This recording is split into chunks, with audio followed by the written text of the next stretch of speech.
আর আমরা যদি কোনো ভালো স্বপ্ন দেখি, এটার আলামত আছে, কয়েকটা আলামত দেখলে আমি বুঝতে পারবেন যে আপনার স্বপ্নটা সত্য। 1 নম্বর আলামত হলো আপনি যদি সত্যবাদী হন।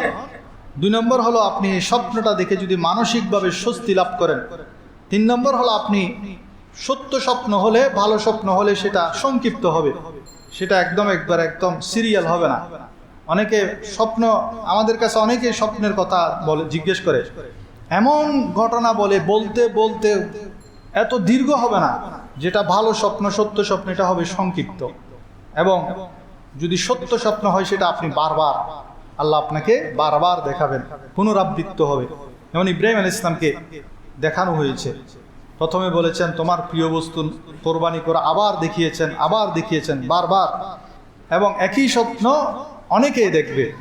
যেমন আজানের ব্যাপারে আমার নবী সিদ্ধান্ত নিতে পারছেন না, একজন এক পরামর্শ দিচ্ছেন, সিদ্ধান্তহীনতায় সবাই ভুগছেন। সবাই চলে গেল, মিটিং শেষ।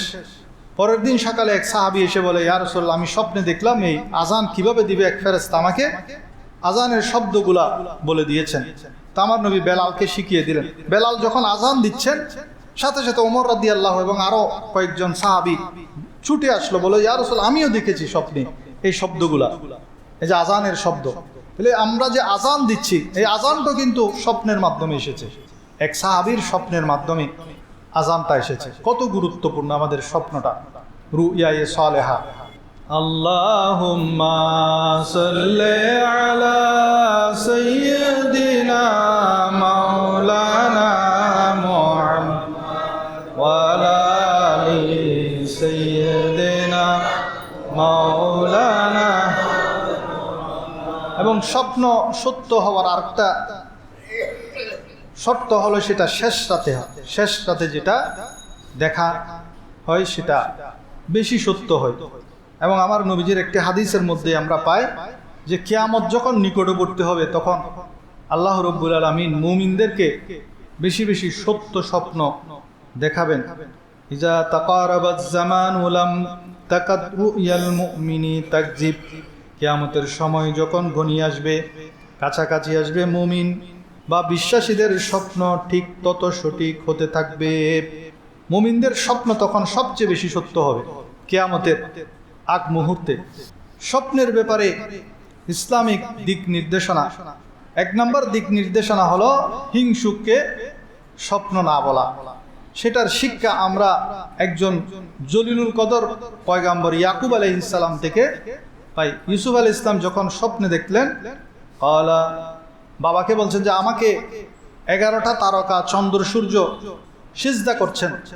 তখন ইয়াকুব আলাইহিস সালাম নিজের সন্তানের যে উনি যে নবুয়ত প্রাপ্ত হবেন, উনি যে উচ্চ মর্যাদা লাভ করবেন সেটা বুঝতে পেরেছেন এই স্বপ্নের মাধ্যমে।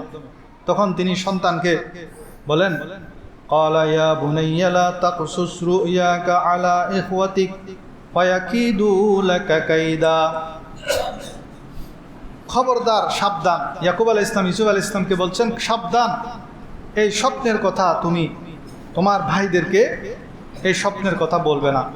কারণ কি? কারণ তারা তোমাকে হিংসা করে, তারা ষড়যন্ত্র করতে পারে। সেজন্য ভালো কোনো স্বপ্ন যদি দেখেন, যেমন ইউসুফ আলাইহিস সালাম দেখেছেন উনাকে চন্দ্র, সূর্য এবং 11টি নক্ষত্র সিজদা করছেন, সম্মান করছেন, তাজিমি সিজদা। অনেকে আবার এই সিজদার আয়াত দিয়ে কবরের মধ্যে সিজদাকে জায়েজ প্রমাণ করতে চায়। এটা স্বপ্নে দেখেছেন, সেই স্বপ্ন সত্য হয়েছে, বাস্তবায়িত হয়েছে।